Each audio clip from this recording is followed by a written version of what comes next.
People in Marshalltown are making remarkable progress after the August 2020 derecho. Remember these images? 3 years ago today, the powerful hurricane-like storm ripped across our state, and Marshalltown took a hard hit. KCCI's Ophelia Jacobson is there with the signs of hope and progress all around town.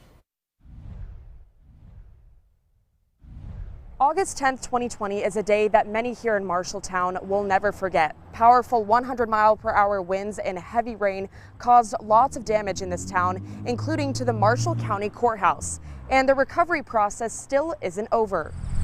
Community is something that is hard to define. For some, it's a place.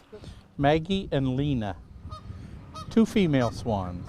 For others, it's a feeling. We're going to be stronger than ever, and we're going to be revitalized. For Sasha Raisin, it's a painting on a wall. It's also nice to me to be able to kind of point that out, or focus on that in my artworks. The artist from Argentina spent time talking with people in Marshalltown to decide what he wanted to paint. The answer was clear. Very important theme came up that was about the community, the diversity of the community, and the resiliency that has shown after the tornado and the derecho. 2 murals titled Resiliency and Remembrance show just that. The pieces of art completed in June represent an ongoing recovery process. It takes what it takes in terms of time.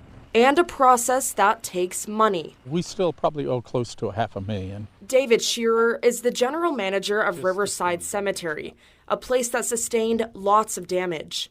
Monuments were twisted and knocked over.